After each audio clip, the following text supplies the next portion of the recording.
안녕하세요. 100세 시대 상식통입니다. 오늘은 조금 무겁지만 정말 많은 어르신들이 겪고 있는 현실을 전해드리려고 합니다. 나이가 드는 건 두렵지 않지만 아프고 난 뒤부터 시작되는 진짜 두려움이 있습니다. 간병비, 병원비, 약값. 지금도 이미 큰 부담이지만 앞으로는 더 어려워질 수 있다는 우려가 커지고 있습니다. 오늘은 그 현실을 그대로 겪고 있는 네 분의 이야기를 전해드리겠습니다. 이 이야기는 경기도 부천에 사는 김미화님의 이야기입니다. 김미화님은 평생 작은 분식집에서 일하며 자녀 셋을 키워냈습니다. 아픈 날도 많았지만 그래도 해야지라는 마음으로 버텨왔습니다. 그런데 작년 겨울 새벽에 빙판길에서 넘어졌습니다. 순간적으로 뭔가 부러지는 느낌이 들었다고 합니다. 병원 진단은 척추 압박골절. 김미화님은 처음으로 내가 정말 늙었구나라는 마음이 들었다고 했습니다. 김미화님은 일주일 정도 누워 있어야 한다는 말을 들었습니다. 그리고 의사가 말했습니다. 혼자 계시기엔 위험합니다. 간병인 도움을 받으셔야 합니다. 김미화님은 조용히 고개를 끄덕였지만 마음속은 이미 불안으로 가득했습니다. 그리고 간병인 비용이 적힌 종이를 보는 순간 그 불안은 현실이 됐습니다. 하루 19만 원, 일주일이면 130만 원이 넘는 금액. 간병인 비용은 지금도 하루 수십만 원입니다. 하지만 고령 인구가 계속 늘면서 간병 인력이 부족해지고 있습니다. 전문가들은 말합니다. 현재도 높은데 앞으로는 더 오를 가능성이 있습니다. 김미화님은 한숨을 쉬며 말했습니다.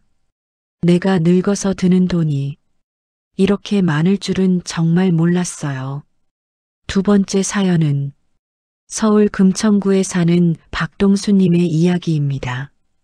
박동수님은 10년째 혼자 지내고 있습니다. 아내는 세상을 떠났고 아들은 외국에 있어 자주 오지 못합니다. 작년 여름 갑자기 숨이 차서 병원에 실려갔습니다.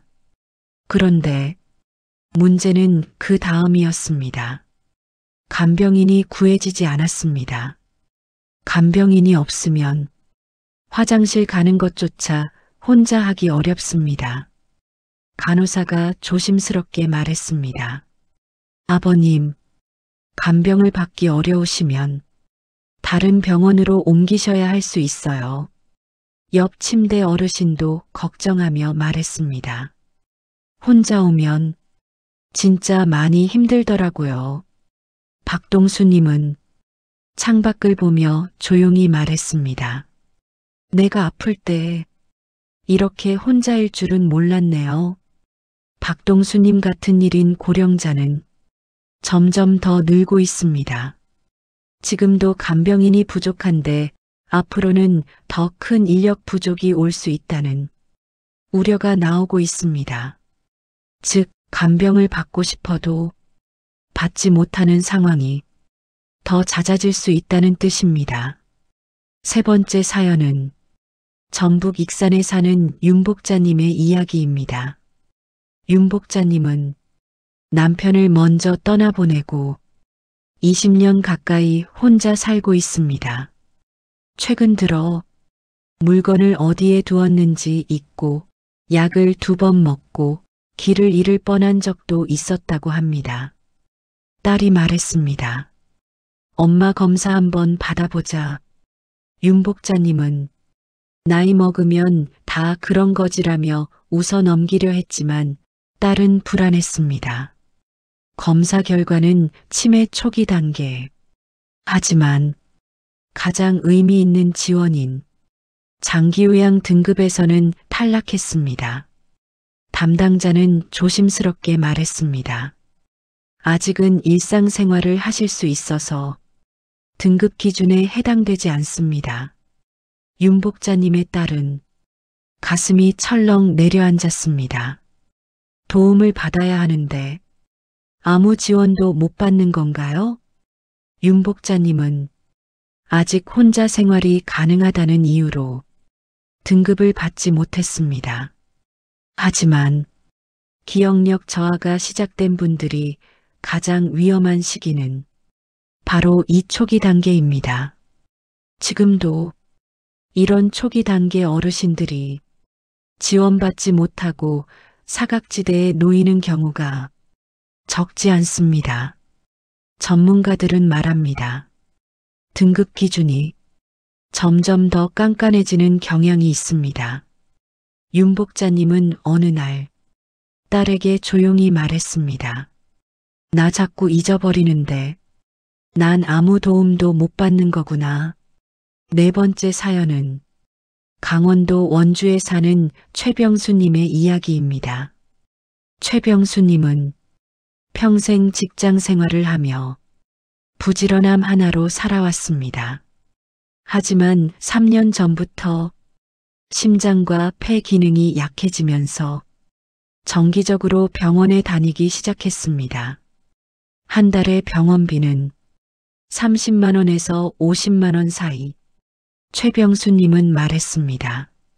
아프면 돈이 이렇게 빨려나가는구나.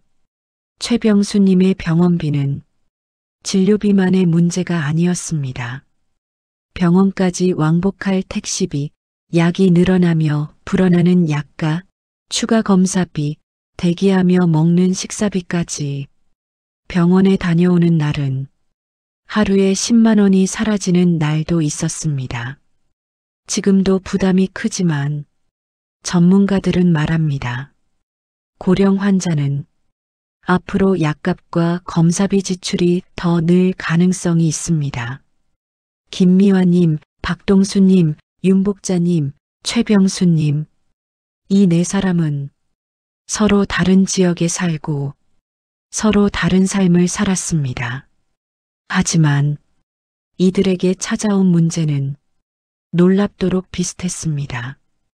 간병비 부담, 의료비 증가, 등급 사각지대, 1인 고령자의 고립, 그리고 이 문제들은 지금도 이미 커지고 있고 앞으로 더 심해질 수 있다는 우려가 계속 나오고 있습니다. 이 영상을 보고 계신 여러분, 막막할 수도 있습니다. 나도 언젠가 저런 상황이 올 수 있겠구나. 이런 생각이 들 수도 있습니다. 하지만 지금부터 준비하면 위험을 크게 줄일 수 있습니다. 병원비, 약값, 검사비, 지출 내역. 이 네 가지를 그때그때 메모하는 것만으로도 지출이 크게 줄어드는 경우가 많습니다.